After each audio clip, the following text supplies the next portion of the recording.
In the name of the Father, and the Son, and the Holy Spirit. Let us pray.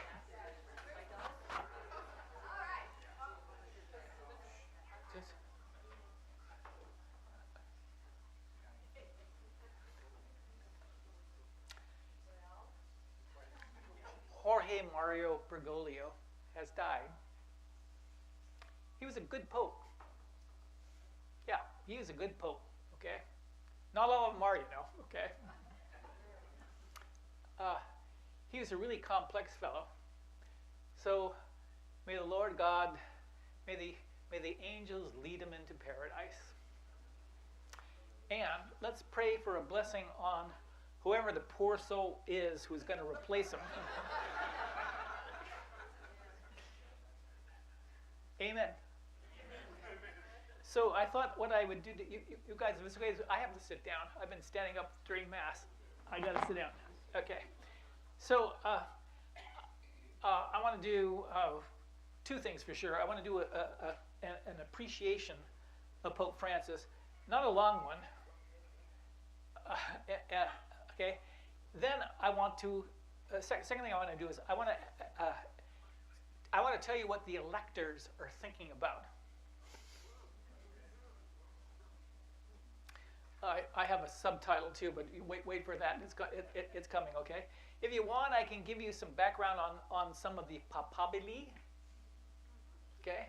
But I also want to, you guys, I have way too much material, okay? So let's do this, all right? Okay? And let's go fast, because we've talked about Pope Francis before here, and there's plenty of stuff being written.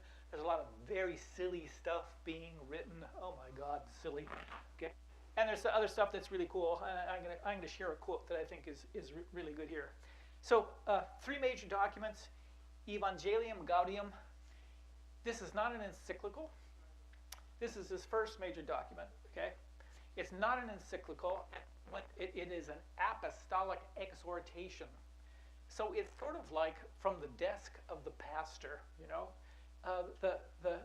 In this case, the Pope is saying, here's what I think we really should be doing. Okay, he's speaking as a pastor. An encyclical is more about establishing official teaching, and an exhortation is about, here are our challenges, and come on, let's go get them. Let's go do this. Okay, and it's a wonderful document. And I know parishes that have study groups for Evangelium Gaudium. It's wonderful. And everyone, think about this. The first thing he wanted to say to us was not an encyclical, but a pastoral exhortation, a message, encouragement to us. Okay, that's revealing about this man. The second, I mean, there are many documents. Okay, but the second major document is Laudato Si, which is extraordinarily important. It is a sustained reflection from the point of view of our faith on the climate, on the environment. This is an important contribution to a complex, ongoing discussion. Okay, and it's cool to think that very secular people in different parts of the world, who are people who are concerned about climate change, are studying this document. The third document is Fratelli Tutti, which means all of us are fratelli, our brothers. How's that? Good translation, Sal? Okay, yeah. Good. Fratelli Tutti, okay? It is a remarkable document. I've studied this document, Fratelli Tutti, with my Buddhist friends, okay? Talking about community, the nature of community, okay? These are major documents, I have to say.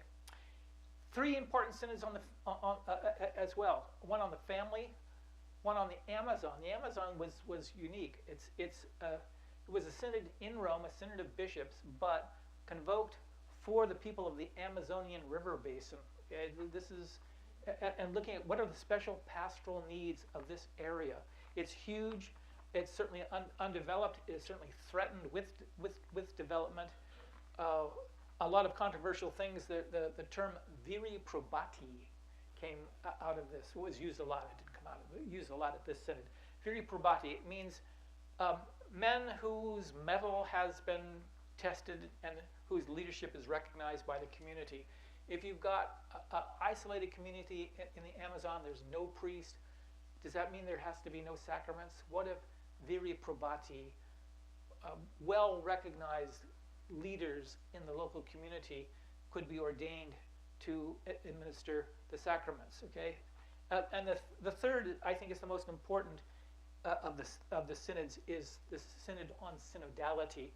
We've discussed that here in adult education as well for quite a bit. Francis says, let's go to the grassroots and talk about what's going on, what are our challenges, what are we doing right, what's not working, what is working, what are our needs, and then you've heard of trickle-down economics. This is trickle-up discernment. Okay, these three synods were really important, all of them.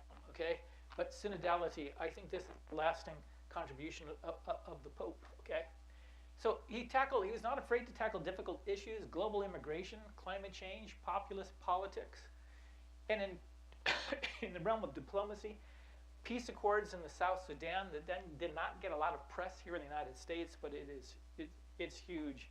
Okay, in the South Sudan right now, there are terrible things happening north in Sudan, the country of Sudan. But in South Sudan, there was conflict, and he healed it. Okay, agreement with China on bishops. That's a complicated issue, and it's controversial. But he's working.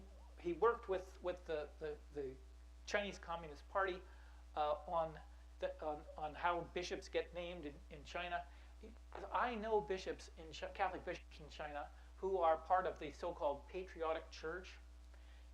They said to me, Father, we're not against Rome. We're not against Pope Francis. But we have people here who have needs, pastoral needs, Catholics.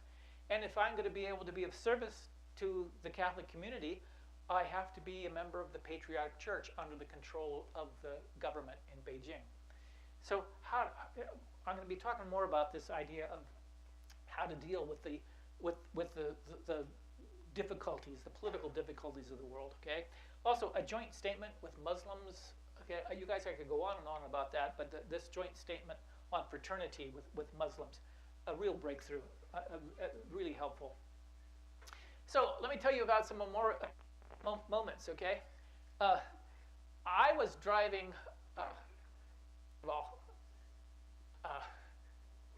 Santa Rosa Junior College. Yeah, okay. I was taking a class at Santa Rosa JC, so I was driving north one day in February of 2013, and I'm listening to the radio, and there is white smoke over the Sistine Chapel, okay?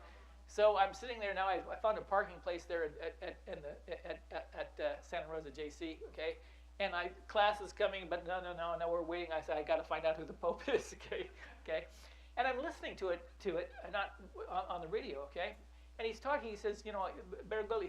He said buonasera, famously. He said buonasera, okay? As I'm listening to it, he keeps referring to himself as your bishop. He's talking to the people of Rome, your bishop. Okay, and I realized he never referred to himself as the Pope. I'm your bishop. Well, everybody, the first title, the Pope has all kinds of titles. The very first title is Bishop of Rome. So before I'm your Pope, I have to be the Bishop of Rome. I said, well, where is this going to go? Okay, and then I'll tell you where it went. The following day, he went to the pensione there in Rome, where he was staying during the conclave, and paid his bill. It's great.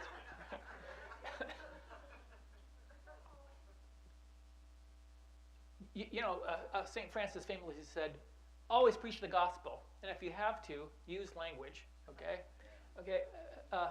Where did the first trip outside of Rome that Francis made was to a little island in the Mediterranean. It's part of Italian territory. It's called Lampedusa. It's where desperate people are crossing the Mediterranean. Later, Francis would refer to the Mediterranean as an open cemetery. this is this was a message. He's preaching the gospel without speaking. First place he went to was to welcome immigrants. Okay. Also, he's the first pope to take questions at a news conference. Okay. Okay. And sometimes it sort of got himself into trouble. But you know, he's. I have a friend from Argentina. He says, "Oh, es típicamente. This is typical Argentina. They shoot their mouth off. They say all kinds." Anyway, he liked visiting walls. He liked praying at walls. Okay, so this is the rabbi with the yarmulke. Okay, is his old friend from Buenos Aires. Now, this is I have professional friendships, but with Buddhists, with rabbis, with all kinds of people. Okay, this friendship between the Archbishop of Buenos Aires, Bergoglio, and Rabbi Skorka, this was a genuine friendship. This was very deep, very genuine friendship. And when Skorka said to Pope Francis, "We got to go to the Holy Land," Skorka also said, "We need to take the chief Muslim from Buenos Aires as well." And there they are at the Wailing Wall. Okay, but not without controversy. Okay, when he was in Bethlehem, Pope Francis went up to the wall, and this infuriated the government of Israel. And I won't go into the details there, but it infuriated them. And Francis was not afraid to do that. One more wall. This is a photograph taken in Mexico, looking across the wall into. It's taken in Ciudad Juarez. Okay, looking across the wall to El Paso. Okay, and he celebrated Mass there at the wall as well. So during COVID, everyone, you can find this on YouTube. This is during the lockdown. He celebrated Vespers from St. Peter's Square. The square was absolutely empty. I will never forget this. This was really something. The square was empty, and this beautiful Vesper service for the whole world under lockdown. It's extraordinary, I have to say. Okay, there he is. Okay, he also, not afraid, man. He was fearless. He went to Iraq. Okay, and this is saying Mass in a bombed out area in a city in Iraq. He visited the U.S. Congress. I wonder, what is he going to say when he gets to Congress? Okay, he talked about Abraham Lincoln and Martin Luther King, Dorothy Day, and Thomas Merton. He said, Americans, he said, people of the United States, this is America at its best. Look what he's doing. Americans, I'm holding up to you what is best about you. This is a gifted pastor.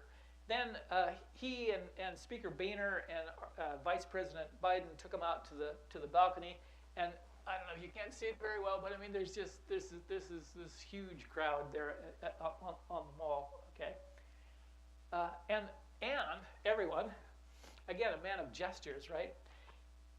The Pope arrived in Washington on a flight from Havana, Cuba.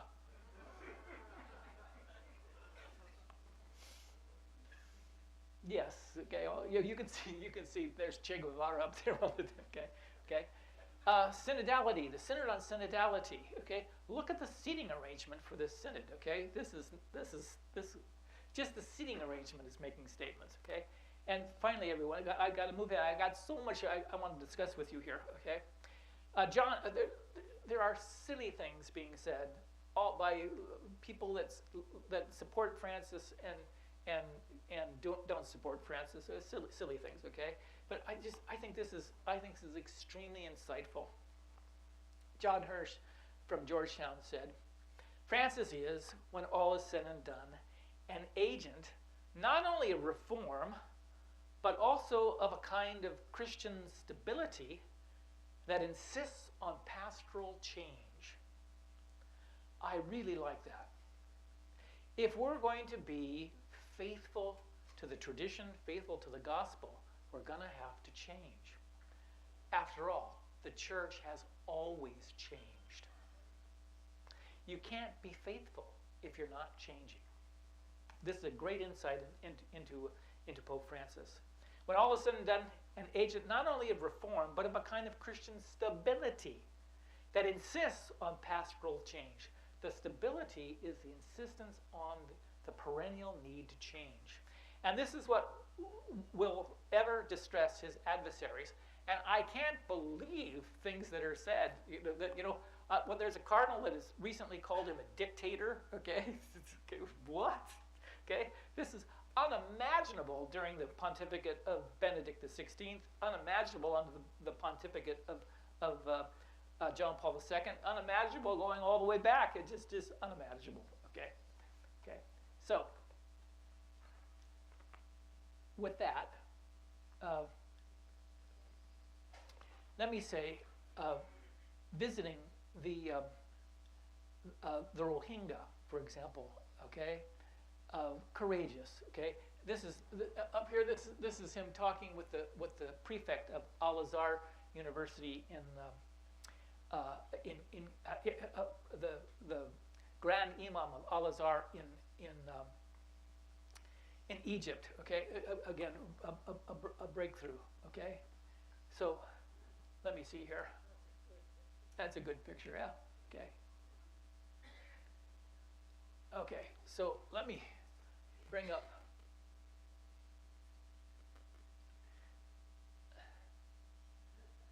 Let me bring up one more here.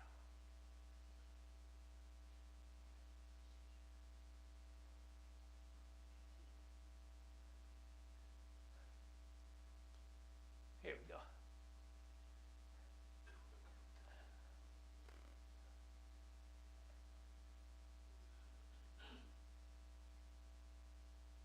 Okay. So, everybody, what are the electors thinking? And indeed, everybody, what should they be thinking? So, the College of Cardinals, there are 200 and some cardinals, and 135 are younger than 80 years, and 80 is the cutoff date for voting, okay? So roughly 135 is a little, I won't go into the details. There's two people. One's, it's confusing, but it's going to be roughly 135 cardinals are going to be voting, okay? Francis over the last 13 years, has put his mark on the College of Cardinals. If you look at this, the number of, the orange are the cardinals that were the college when Francis was elected in 2013, and the blue is the state of the College of Cardinals today. So you look at Europe, it's gone from 51 cardinals down to 40. That's a 20% drop, okay? The Latin America, Caribbean area stayed pretty much the same. Look at Asia Pacific, it almost doubled the number of cardinals, okay? North America went down a little bit. Sub-Saharan Africa went up by roughly 50%, okay? The Middle East, North Africa stayed roughly the same. He's really internationalized the tremendous concentration of cardinals in Rome, and then in Italy, and then in Europe, okay? And he has addressed that problem, okay? And he's gone to the peripheries, as he likes to say. This is the church in Ulaanbaatar. Does everybody know where Ulaanbaatar is? It's the capital of Mongolia, okay? Yeah. And the bishop there is an Italian guy, okay? Nice guy. I met him in Taiwan one time, okay? Giorgio Marengo, I was really impressed. I brought Buddhists to Taiwan. He brought some Buddhists from Mongolia, okay? I was really impressed with the way he interacted with the Buddhist monks. And if you don't mind me saying so, I got a lot of work in this area here like that, so I'm real fussy, okay? And I said, this guy's doing it right. So I said to him after his presentation, I said, Giorgio, let's have pranzo, okay? So we sat and we talked. He's a wonderful guy, warm and smart and young too. He's like in his mid 40s, whatnot, okay? So this was in 2017 or 18, something like that, okay? So I'm just impressed with this guy. And he is the bishop, Francis eventually made him a bishop. He's the bishop of basically, I don't know, a couple hundred Catholics in Ulaanbaatar, okay? And didn't Francis make him a cardinal? Giorgio, okay? So you might say, listen, everyone, this is extraordinary. Paris doesn't have, Milan doesn't have a cardinal. Well, because there's a cardinal in Ulaanbaatar. My, this has ruffled more than a few feathers, okay? Okay.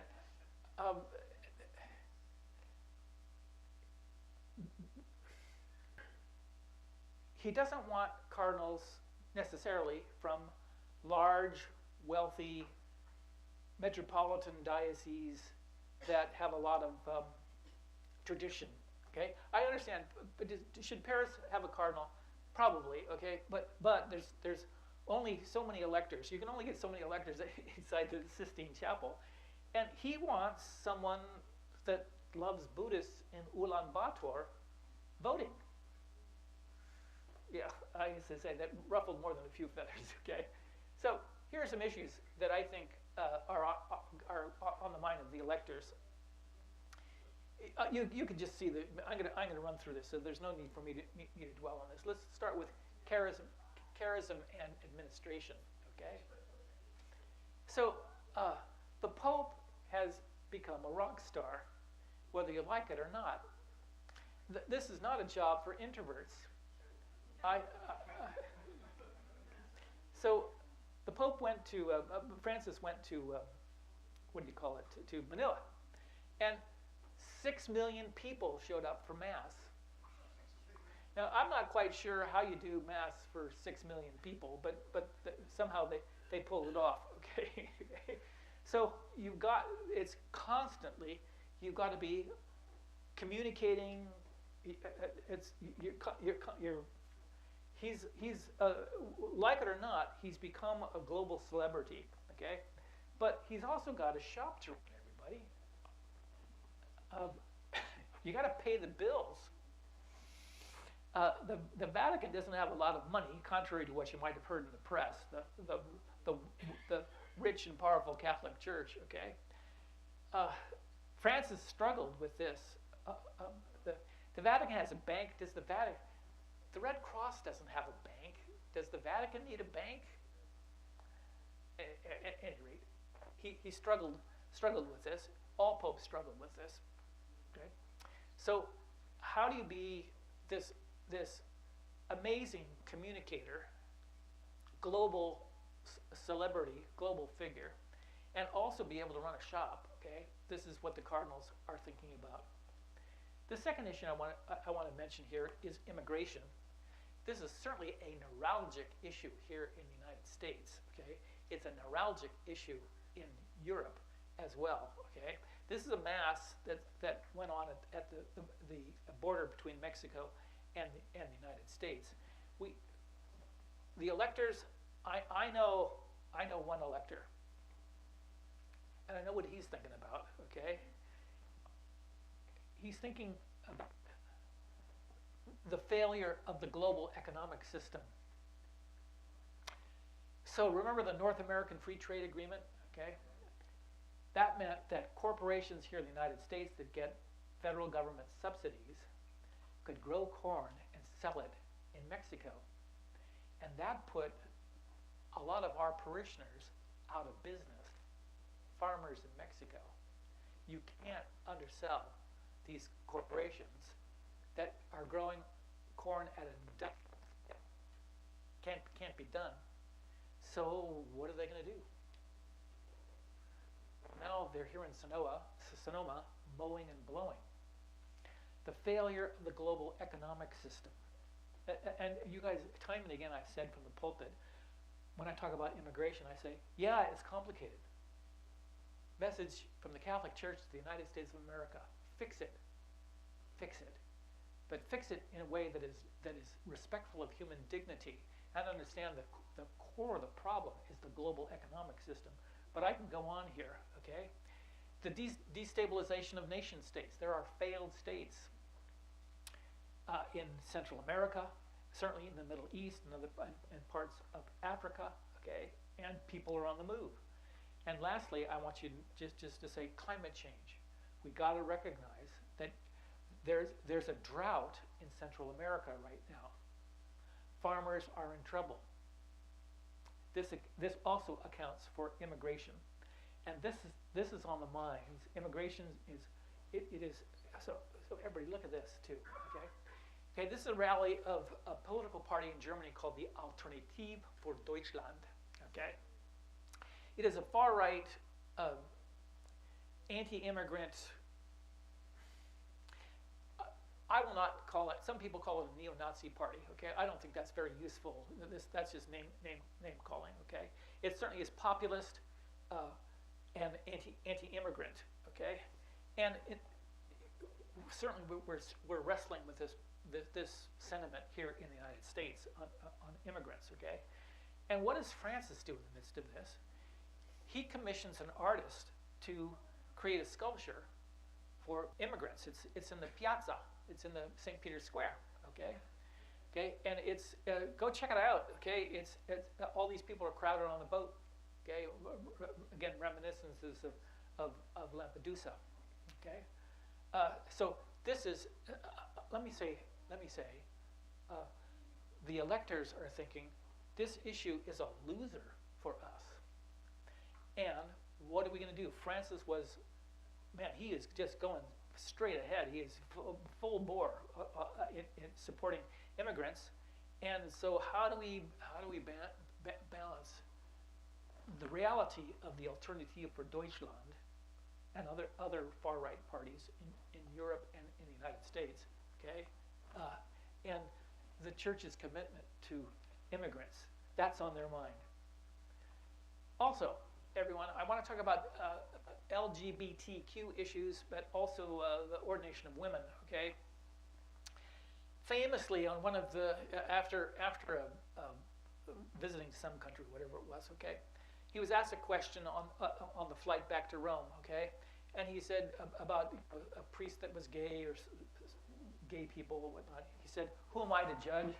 Okay, well, there's the soundbite, and the press just took off on that and has not let go. Okay, you're still hearing it. Okay, this is, he said it. Okay, who am I to judge? Well, I'm sympathetic to that. Who are all we're all doing the best we can, right? Okay, and this is okay. So next thing you know, they're blessing gay couples in the plaza in front of the cathedral church in Cologne. How do you say Cologne in English? In Cologne. In Cologne. Okay. This is Francis is trying to balance very entrenched doctrine about homosexual activity on the one hand with the needs of our friends, our sons, our daughters who have been alienated from the church on the other hand, okay? But just to show you how complicated this is, this did not go down well in Africa.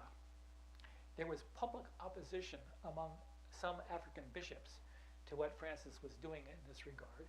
And just to get you again, I'm not taking, no need for us to get too down into the weeds on this, okay? I'm trying to say, what are the electors thinking? Look at this. This is a priest, Jean-Paul Sagado. He is from Senegal, I believe. Okay, I'll have to check that, okay? This is what he said on this about LGBTQ issues. The church has not yet realized the evolution of awareness in Africa, which no longer wants imperialism including theological imperialism. I think we should take this seriously on the idea of blessing gay marriages or same-sex marriages. Okay? The African bishops were quite clear. Ain't going to happen here. And something that gives me pause is this a Western value that we're imposing on other people? We don't need to answer that question here today, okay? This is what's on the mind of the electors. Good. And what I just said about, in regard to that, is in terms of women's service in the church, ordaining women. Yeah, I have my commitments to that, okay? But I also have to say, I can think of parts of the world, a lot of parts of the world, Africa would be one of them, where people in the church, women or men, are not clamoring for the ordination of women and wouldn't understand it very well. Why is this such a big deal? Okay, and I have friends down in LA who are emailing me. Oh, if the church would only, reach out to gay people and ordain women and go through the list, whatnot, be less strident about abortion, whatnot. I said, if the church did all this, would you come back to church on Sunday? No. So what I hear you saying is, if we only became, you're saying to me, if the Catholic Church only became more like you, well, you'd be a little bit happier. I'm not sure we should be thinking that way. What does the gospel demand? And after we answer that question, what does the gospel demand? Then I think the church is going to have to adjust. The church is going to have to change. And the modern world, the bourgeois values of the modern Western world, they're going to have to be challenged as well. How do we do this? And man, look, the job descriptions is just getting harder and harder. Okay. The electors are also going to be talking about the scandal, everyone. And I don't even tell you, I don't need to tell you what I mean by the scandal. Okay. This is Cardinal Parolin. He's the Secretary of State. He is a very skilled diplomat and a good administrator. He's done quite well as Secretary of State. And in this capacity, he is signing what is called a, hang on a second here. I've got it here in my notes. Rogitum. Rogitum is a document. This document that he's signing, okay, it lists all of Francis's achievements. And he's just signing off as the Secretary of State. Then it was rolled up in a scroll and put in a metal tube. Top was screwed on like that, and it was placed in the casket of Francis. I'd never heard of this custom before, but apparently this is an ancient custom. Because, everyone, the Catholic Church being the Catholic Church, I don't know, 1,000 years from now, some archaeologist is going to dig up Francis's grave and they say, oh, who is this guy? and they're going to know. Okay. One of the things that the statements in this Rogitum is this, that Francis raised his voice to protect the innocent and tighten the legislation against crimes committed by clerics against minors and vulnerable persons, which is all true, but very complicated, okay? Francis called for a summit. He asked for representatives of every bishop's conference in the world to come to Rome to discuss what are you doing, what do you need to do about addressing this issue in terms of protecting innocent people from sexual abuse, okay? And everyone, we're all over the map. It happened first, the controversy happened first here in the United States, okay? There are parts of the world where you can't even, you can't even mention the idea that a priest would be guilty of this kind of crime. You can't even, this cannot be said, okay? So in terms of where we are in the United States, and where we are in other parts of the world, the next pope has got to deal with that reality as well. There was this particular problem in Chile. No más obispos encubridores, I should say, okay? Encubridores. That's difficult to translate into English, isn't it? Someone who's compromised? Covered up, okay. Yeah, okay. Who's covering up? Yeah, all right. Okay. There was a cover-up, okay? Francis goes to Chile for a pastoral visit, and he's told one thing, and it turns, and then say, no. And then Francis had harsh words against the critics of a certain bishop, okay? And Francis had been lied to. So, he ends up saying, serious mistakes were made. This is Francis speaking. I ask forgiveness of all those I have offended, and I hope to be able to do it personally in the coming weeks. But that's not all he did. He called all the bishops of the entire country of Chile and said, I want your resignation. Now, he didn't accept them all, but all of them, he said, I want you to tender your resignation, okay? I just want to say, this is, first of all, I goofed up. In talking about the scandal, the first thing that always must be said is that innocent people have been terribly injured. Okay, having said that, second thing, dealing with it is enormously complicated. Okay, so everyone, how about this?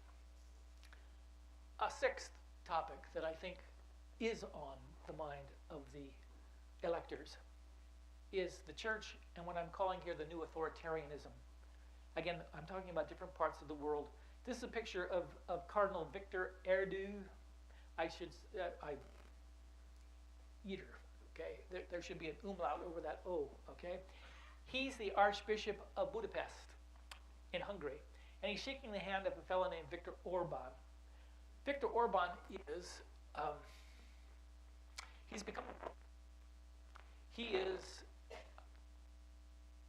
he runs a nationalist, authoritarian government in Hungary. His political party has secured power over the universities, over the government. Everybody, Hungary is a complicated place. For hundreds of years, Hungary was the first line of defense in Europe against the Ottoman Turks.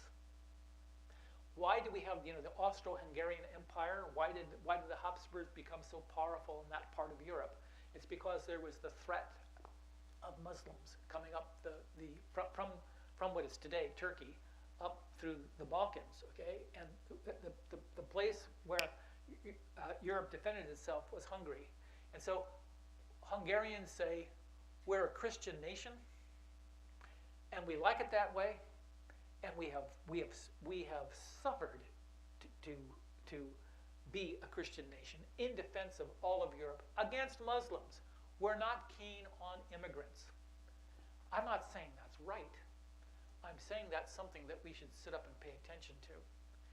So what do we make of the fact that the Cardinal Archbishop of Budapest is chummy with Viktor Orban? This is really complicated.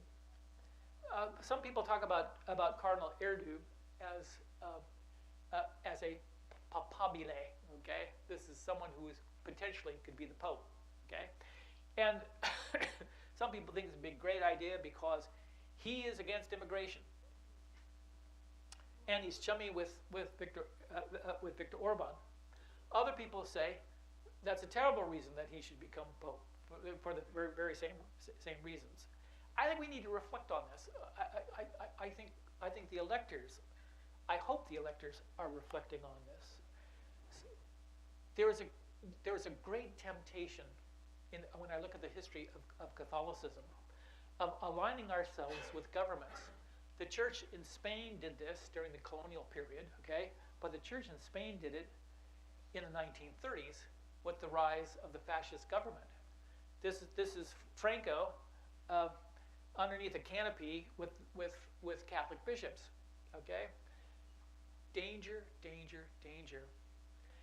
Franco said, you got control of schools, education, yeah, that's on to the church, okay? And birth control, be against the law, abortion is against the law. There's going to be state aid for schools, state aid for churches. Yeah, they're going to give everything you want, okay? But then again, you're going to be my church. Danger, danger, danger, okay? So, authoritarian forms, authoritarian politics, let me say this as neutrally as possible. In Hungary, okay, but also in Poland, there are far right-wing parties in Germany, as I've already mentioned, and in Austria, in Italy, in France, the National Rally in France, and what about here in the United States? Can we talk politics here?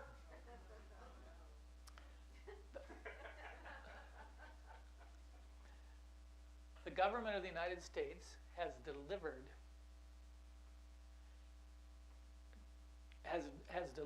for the Catholic Church on making abortion illegal in some areas and harder to access in other areas. And also now, recently, the Supreme Court has given the green light to federal money to support a Catholic, what do you call it, a charter school, okay? Well, that is tempting, isn't it, okay? Just be careful. I'm not making a statement about whether these policies are good or not.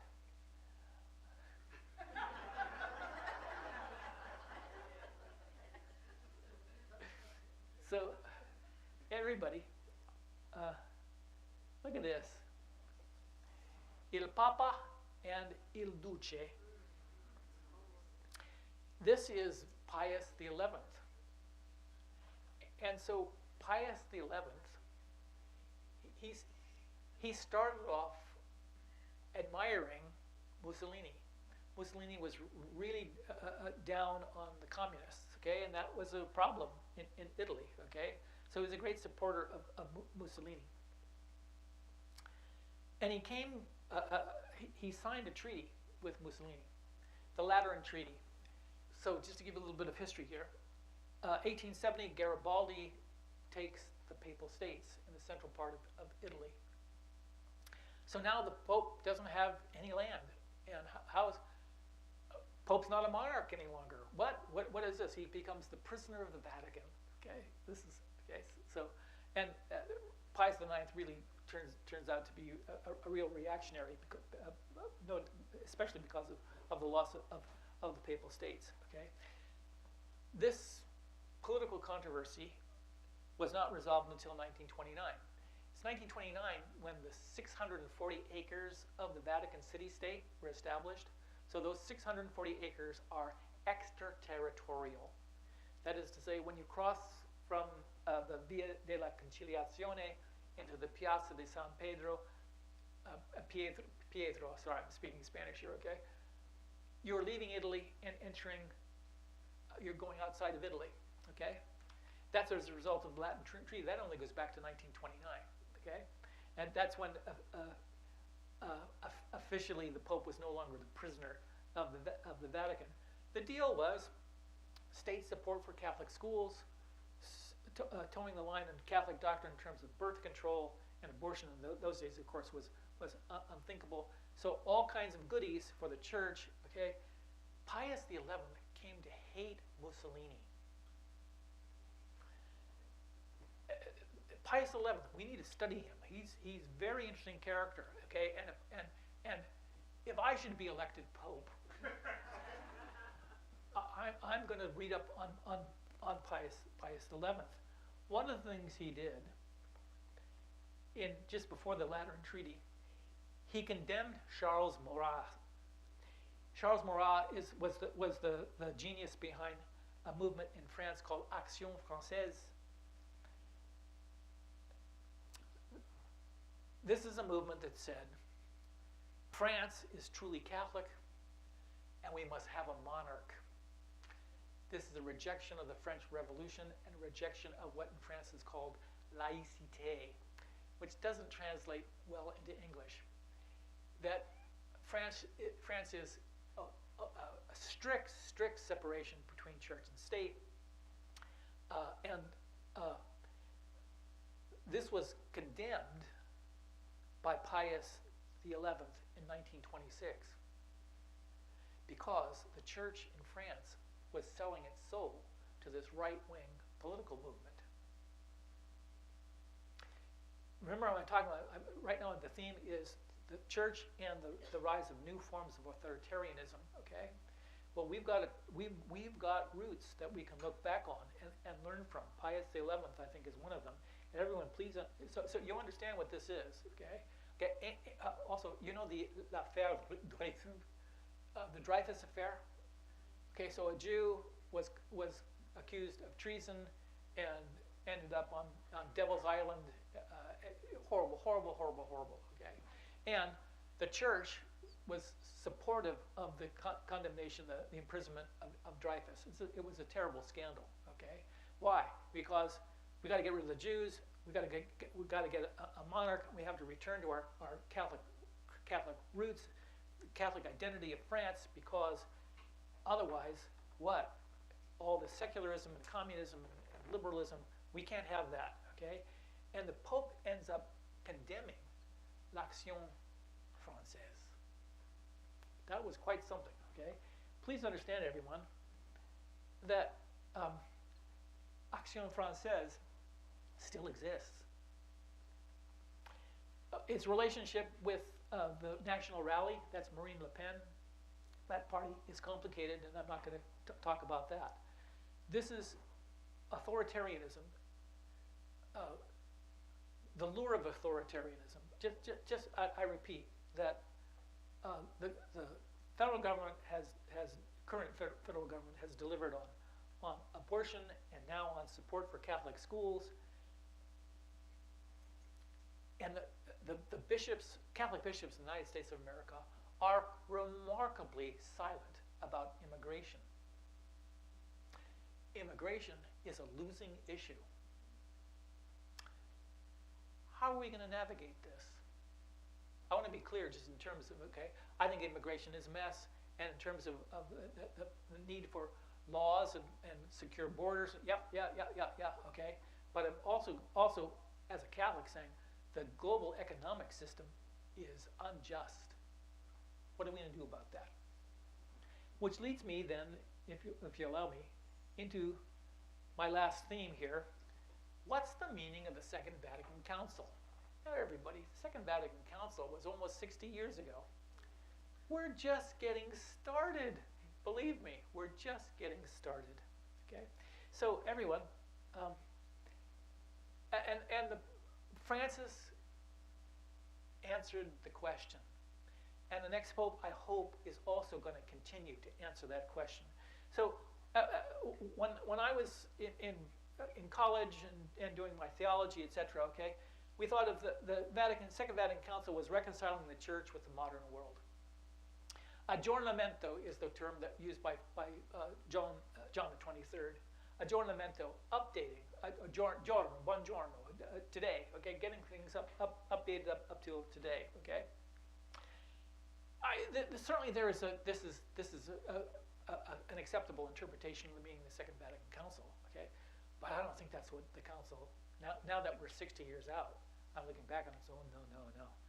I think the Second Vatican Council marks the emergence of the church as a transnational community. Remember I said 1870, Garibaldi took the Papal States. It's the best thing that ever happened to us.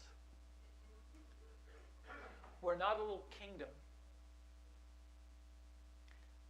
The papacy lost the land. And in the process, that was a major step in the papacy becoming a global, a voice, the conscience of the world. I think it's safe to say. Thanks be to God that we don't have territory to defend. We're not a rinky-dink little institution, some crackpot banana republic, with all apologies to Guatemala. Okay. We're not. We're something else. We are a transnational community. Is there anything like us in the world?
Here, Mike.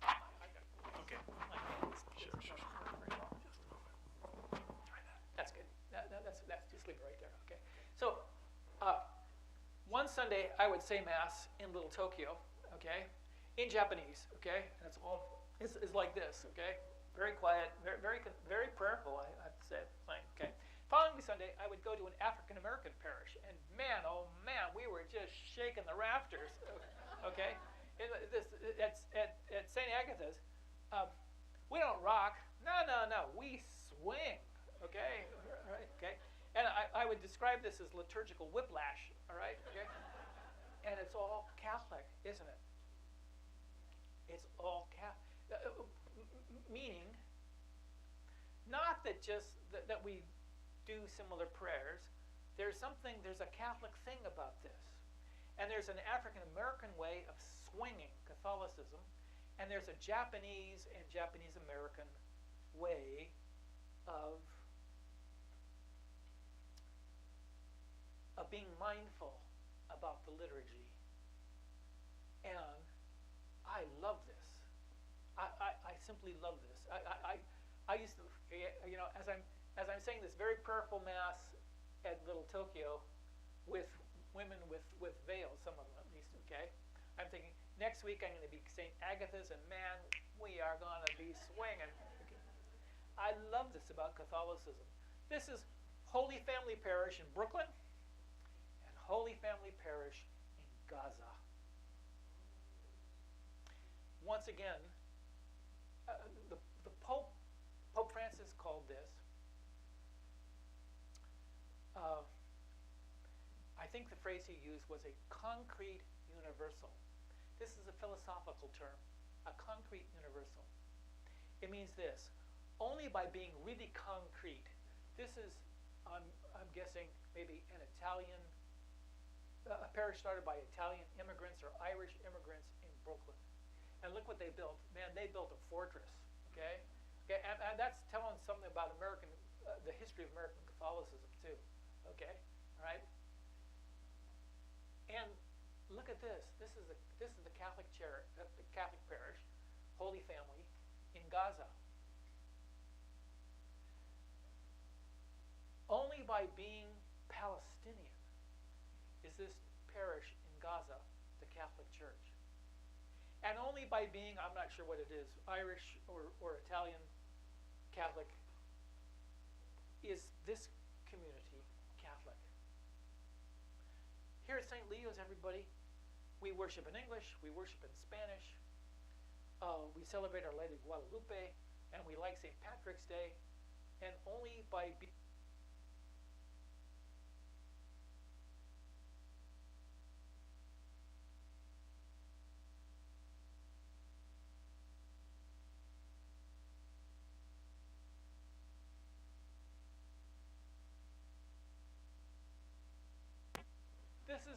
This is celebration for the Ugandan martyrs.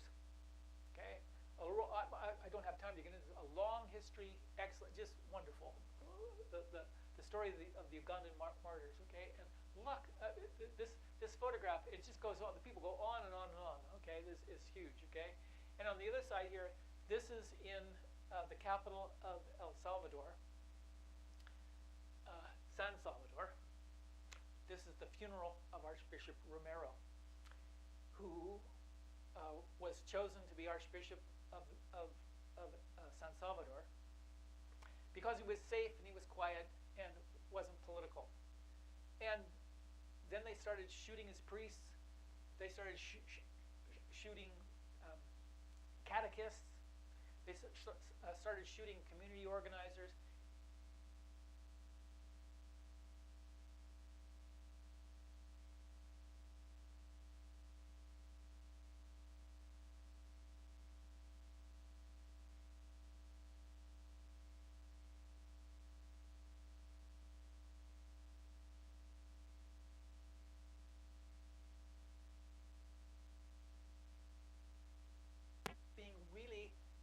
San Salvadorian, if that's the right word.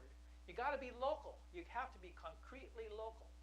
And only after you've done that does Catholicity emerge. Okay? I want this on the minds of the electors.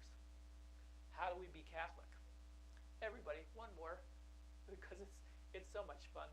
Okay? Oh, actually two more. First Communion in Samoa and the Altiplano of Peru. It's First Communion, right? So they're all dressed up in white, whatnot, except in Samoa, they're all wearing leis, okay? And it doesn't show it in this photograph, okay? But if you look out in the congregation, women are wearing bowler hats, okay? Okay? Yes, this is, you guys,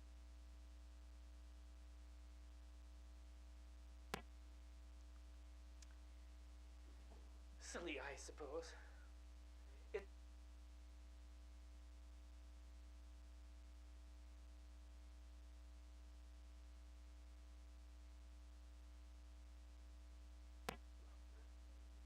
I can go on, okay? Where do you think this took place? Philadelphia.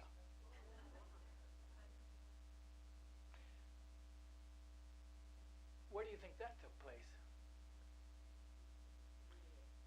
Beijing, China.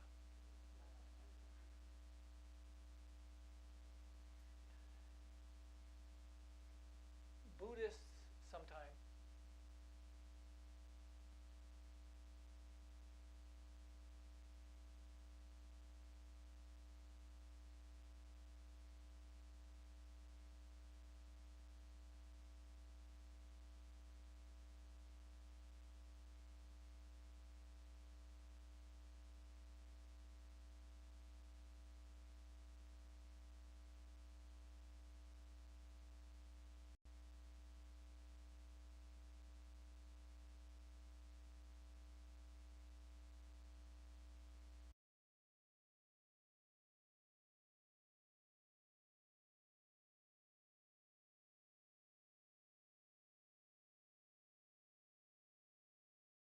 universality. That I can't help but think of it. When I was getting a paper in Beijing, and it was over Easter. Shame on me, but it was that's when it had to be. The Chinese didn't realize it was Easter. Okay. So one of the Jesuits turned to me and says, "So Jim, you want to go to Holy Thursday?" I said, "Yeah." And he led me through this maze. It's called the Hutang. It's an old neighborhood in Beijing. And where are we? I mean, it's like a maze, okay? And we come up this little opening, okay? And there's the Catholic Church. And I go walk in the Catholic Church. It's Holy Thursday, and they've got the pupa. That's Yiddish, I know.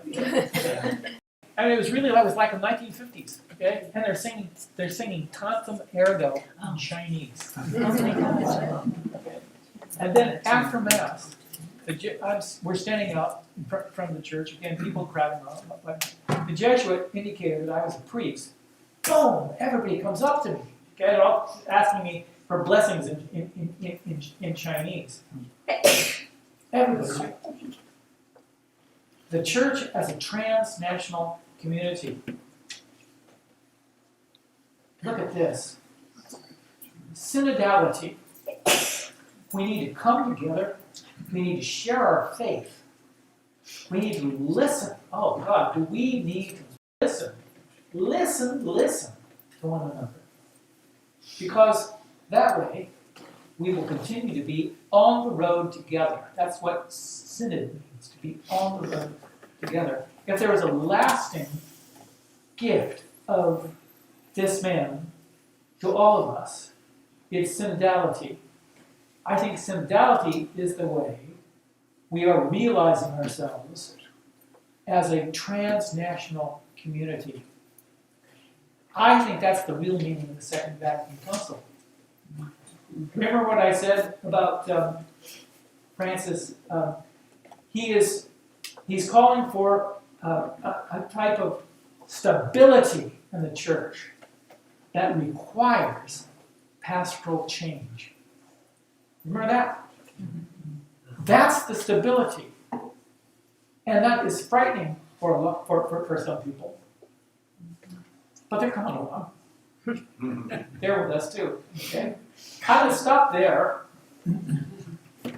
Should we do some questions here? I do have more material. I have some.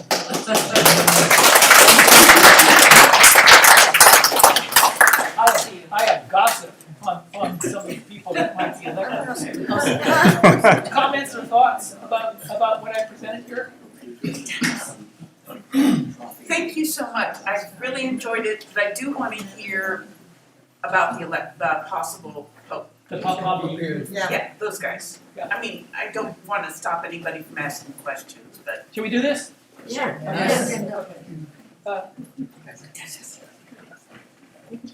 Well, let's start with the Italians. So, with John Paul II, and then Benedict XVI, and then finally, oh, look at all the Italians are leaving.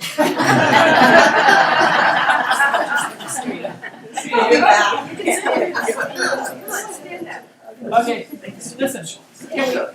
Can we have an Italian again? Sure, we can have an Italian again. Okay. Region or geography means much less than it used to. Okay. This is Matteo Zuppi. He's the Archbishop of Bologna. He's a cardinal. Okay. He is a real Francis guy. He's deep commitment to the poor, to immigrants. And you know this. I don't know him personally, but I do know. I have friends that know him personally. You see that picture? Look at that face. He's a kind and wise pastor. Okay. So here's somebody else. How old is he, Jeff? Good question. How old is he? He's the right age. Yeah. Hang on a second. He's 69. Yeah. So to that pattern, there are some papabili who are younger And a lot of the lecturers are saying, oh, no, we had John Paul II for about 29 years, 30 years, okay? No, we don't want to do that again, okay? You got a little stale at the end there, okay? So 69, that's okay, all right? Bergoglio was 70, 76, something like that, 77, okay? He's connected to a movement, a Catholic lay movement called Sant'Egidio. These movements, lay movements are not strong here in the United States for reasons I'm not clear about, okay? Sant'Egidio it's like the Red Cross for the Catholic Church. It's really, really impressive, okay? And for me, that's a plus, and there for other people that think that might not be a plus, okay? He rides a bike to work. That's a plus. That's a plus.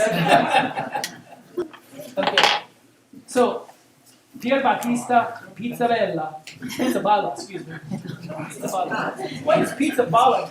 It's a ball. It's a ball. Oh, yeah, dancing.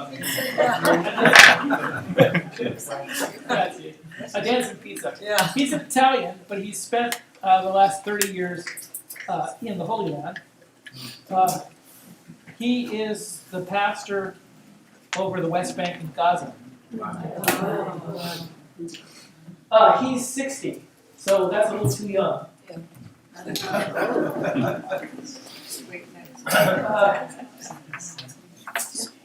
Too young for the ambitious cardinals, okay? He's courageous. He's also a diplomat.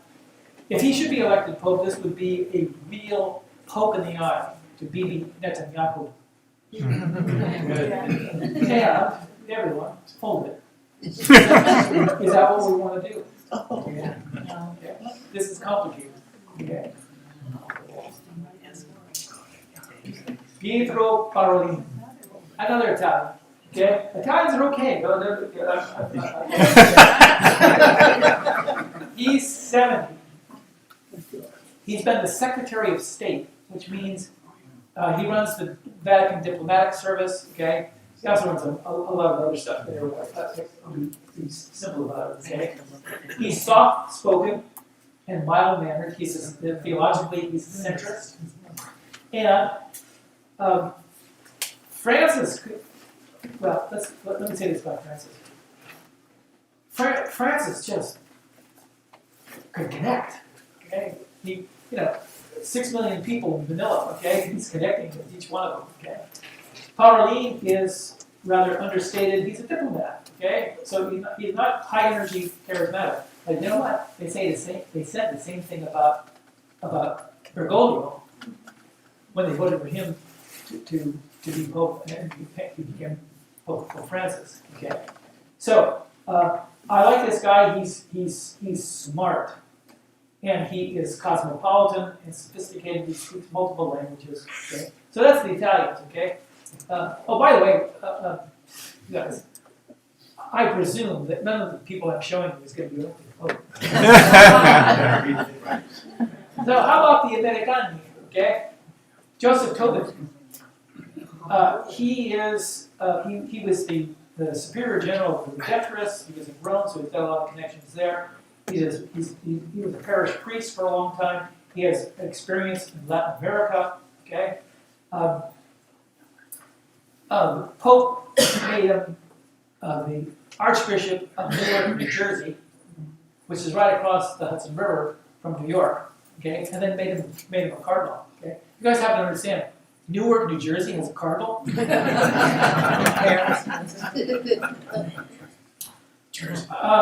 was a time when he met a guy after Mass, Tobin, after Mass, an immigrant who was being, there was a procedure going, a legal procedure to deport him, okay? And he walked with this immigrant every day from the Chancery office down to the courthouse, and he sat with this immigrant in the courthouse. Okay. Immigration, I repeat, is controversial, and politically, it's a loser, certainly here in the United States, okay? But in parts of Europe as well. This guy is really impressive, I have to say. He speaks Spanish, Portuguese, French, and Italian. That ought to be enough, okay? He looks pretty young. He is Too young. he is 72. Looking better and better, right? Just a kid. Let me say, he tangled with Mike Pence when Mike Pence was the governor of Indiana over settling refugees from Syria. Okay, and he got up and didn't take no what from anybody. Okay, so he's a big man. Okay, but he's kind of like this big lovable teddy bear. Okay, can an American be Pope? Well, the answer to that question always used to be no. Just like, can an American be the Secretary General of the United Nations? The answer is no. That's just too much power for one. But there is an irony. Okay, so they used to say that Americans can't be Catholics can't be good Americans because they owe allegiance to a foreign prince. Okay? And now some people say you can't have elect an American to be Pope because he'll owe allegiance to the President of the United States. Okay? Okay, so this guy here is an impressive fellow. Okay. But get this, there's one more American. Everybody? There's another American? Yeah. This is Robert Prevost. Okay? Also very impressive. He was born in Chicago. You got a problem with that? More than the guy from Jersey.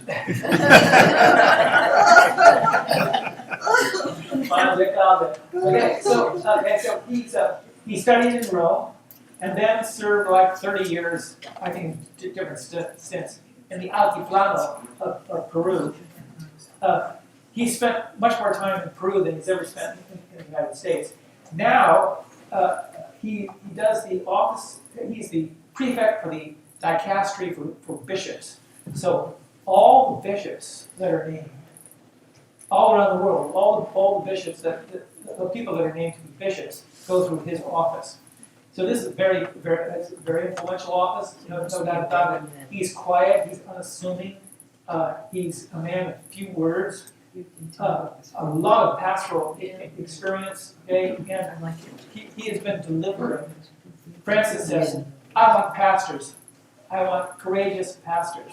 And he's been finding them, okay? So, can an American be Pope? Yeah. Why not? He's a quiet pragmatist.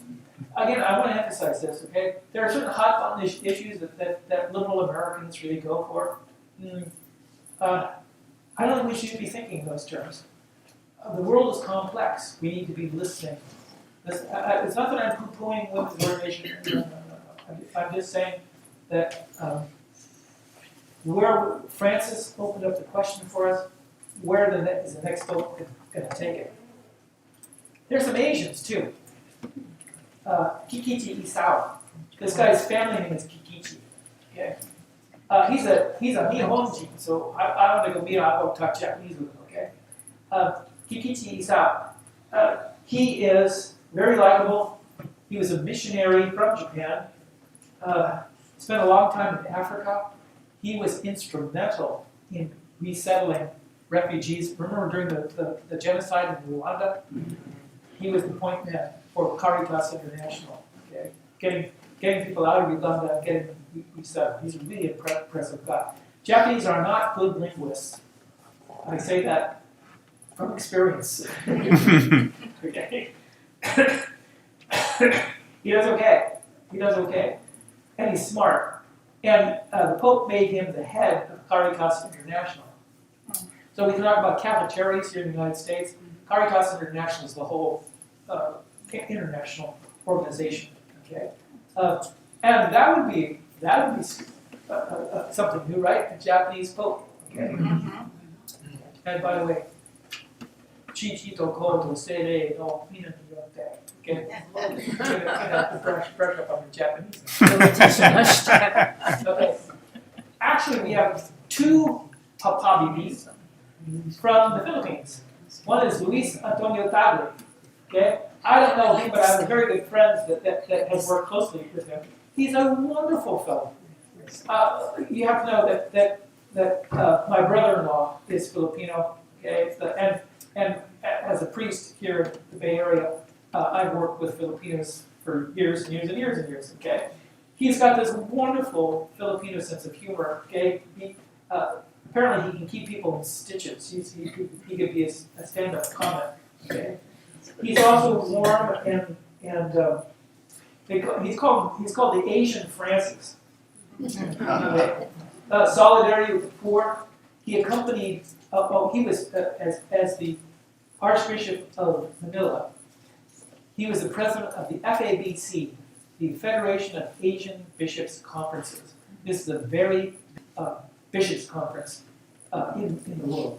FABC. Okay, it's very important documents and really important work. He directed that. Okay, and then the Pope brought him and made him in charge of the dicastery for evangelization. Let me say this about him, okay? Sometimes popes have to step on toes.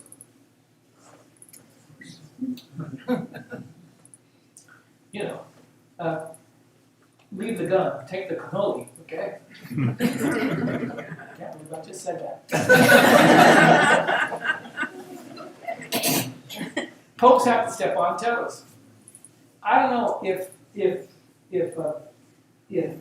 Chito is his nickname. It's Filipino. All Filipinos have nicknames. I have a nickname. Okay, all of the Filipinos in my family have given me a nickname. Nanda. Okay. What? Nanda. It's my niece is half Filipino, and I'm her godfather. Ninong is the word for godfather in Tagalog. Okay, she said Nanda, so I'm Nanda forever. All right. So, but Luis Antonio Tagle, can he? I'm trying to find a nice metaphor. Crackheads, that's not a very nice metaphor, is it? Okay. Does he have a killer instinct? Okay. We'll see. We'll see. Okay. And there's his fellow bishop, Pablo Antonio David. He is also from the Metro Manila area. He is courageous, outspoken in his support of justice. So, talking about authoritarians, there was Duterte. He was the president of the Philippines. He's under arrest right now in the Hague. By the way, I can think of a couple other people that should be under arrest in the Hague right now. This was when Duterte was the president of the Philippines. This guy, Pablo David, he stood up at great danger, tremendous danger.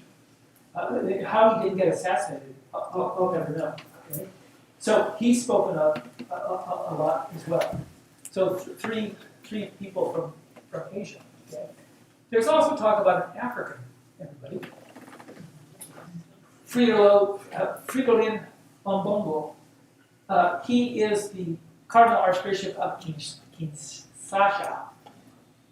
in the Congo. Okay, charismatic. Also, he stood up to a couple of dictators as well. Very, very good on refugees. He's an African. I have a lot of I'm sorry, I'm being so controversial. Lovey-dovey liberal friends. Okay. Oh, we have an African pope. Why?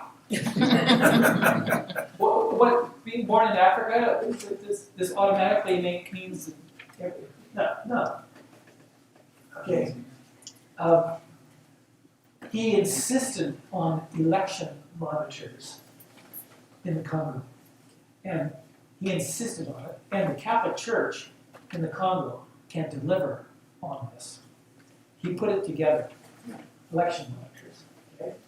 Catholic Church educates 7.5 million kids. It staffs 2,000 health clinics in Congo. Francis made him a member of the Council of Cardinals.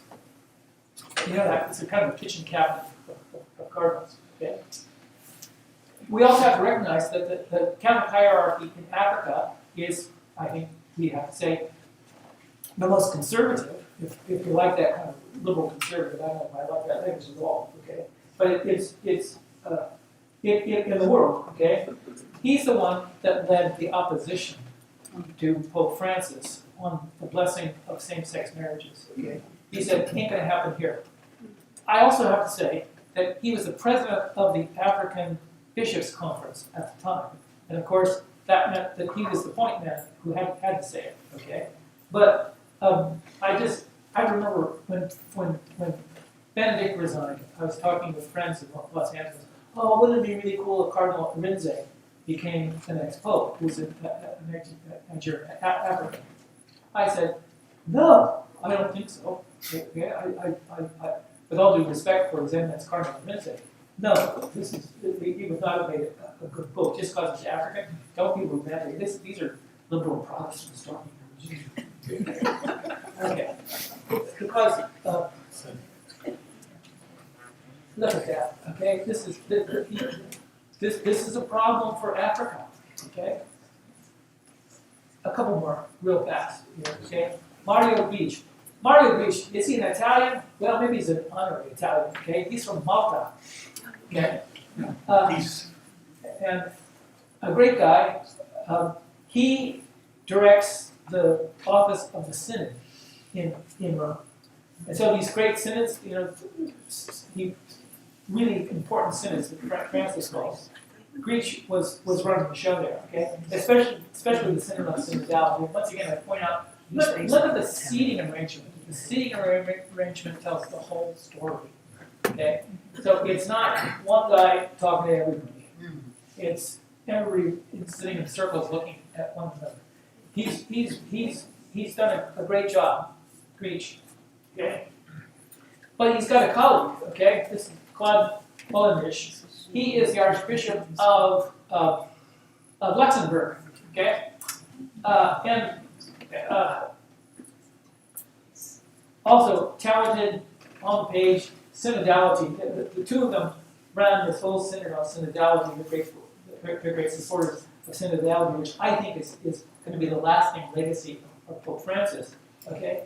And they're also in promoting women to leadership. There we go. I vote for her. Yeah. Okay. She's really sharp. She's really sharp. Her name is Natalie Beccart. She's French, and she's articulate. And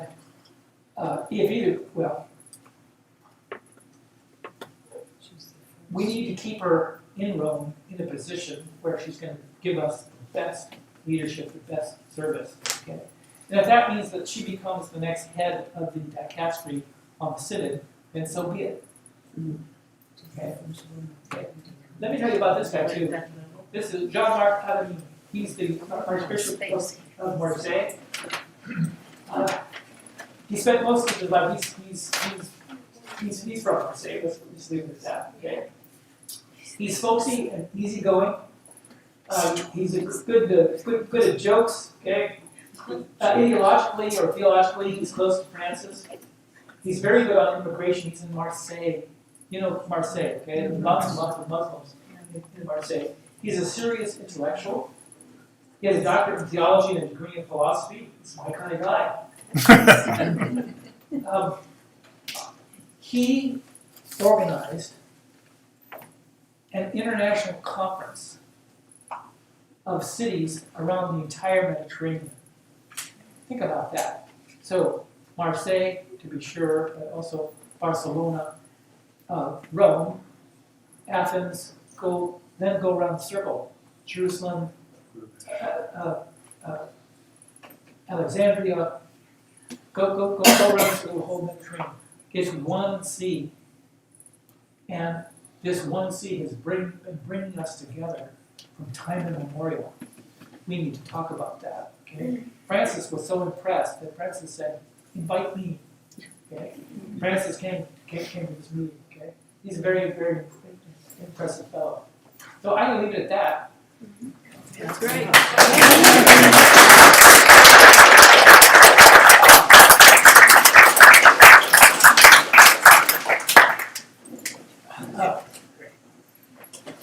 Thanks. Tony, do you have any questions or comments? She doesn't have questions, she just tells me. I mean, I don't think you can talk about any movement in the church that has come close to putting women in the position they should be in. That they had to fight for in all other areas of life and have moved, and the church just, that's it. That's very authoritative, which I don't like. But anyway. Alan? Quick comment would be, Anderson Cooper, a couple of hours before the funeral mass, interviewed the chairperson of the theology department in Santa Clara, Oh, yeah. Jesuit priest, of course. He's from Nigeria. Father Orabatter is his last name. And the story is that he was born into his own traditional faith in Africa, in Nigeria. And then one afternoon he rambled into a Jesuit church on the vigil mass on Saturday night, and became Catholic. Then when he became Catholic, is now dean of theology. He tells an amazing story about Francis and the two leaders of southern Sudan. And I leave it at that. YouTube it and watch it. It's a fantastic interview. He's a really impressive guy. He's a really, really impressive guy. So, Very impressive. everyone, this is the church as a transnational community. Bingo, that's what it came to when you were saying that. Absolutely. Other questions or comments?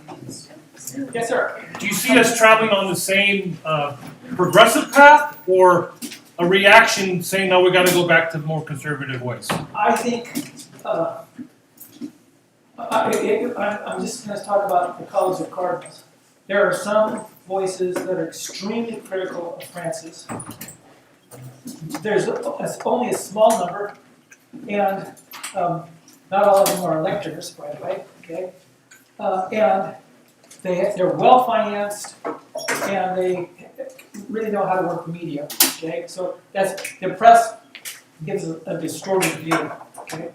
Most of the electors, I think, would for us, we qualify them as theological moderates, also talented administrators, or particularly gifted in terms of pastoral outreach, pastoral skills, etc. Okay, so the idea of electing someone that would reverse what the 180 degrees from what Francis is doing, I don't see that happening. Okay, we're not going to get another Francis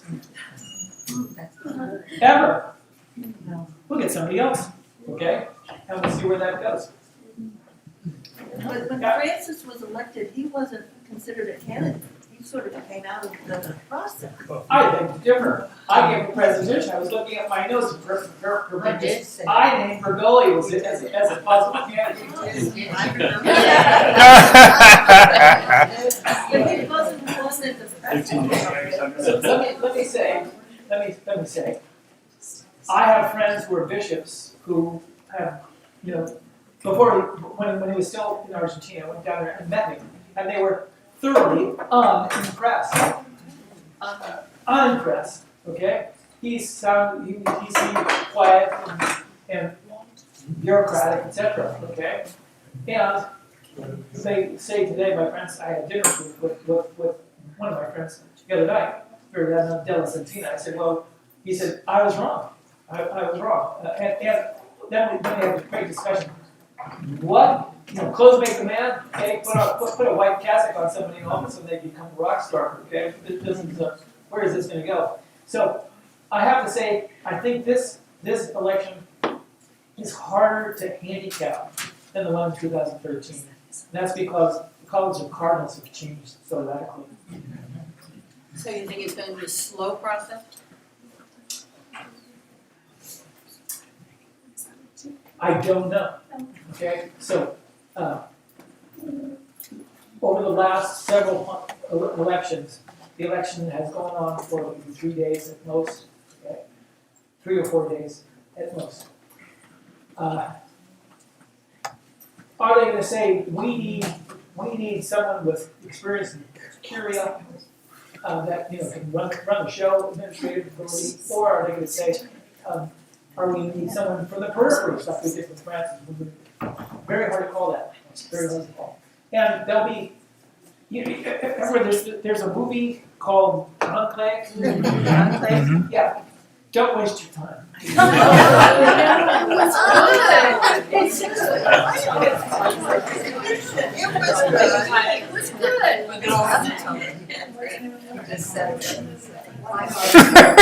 We end up with hermaphroditic Mexican for Pope. Okay. What? What is this about? So is there politics that go on? Oh, I'm sure there is. I hope so. I hope so. These are important issues. And we need to find someone. And so if there are people saying, we're lying behind this candidate, and we think you should too. Yeah, what's the matter with that? That's how the Holy Spirit works. How else does the Holy Spirit work? Okay? Yeah. You guys, is there anything like the Catholic Church in the whole world? I don't think so. And for better or for worse. This is Jorge Mario Bergoglio was truly a great human being. Sure, next one. And because of that, he was a great pope. So let's get another great human being. Yeah.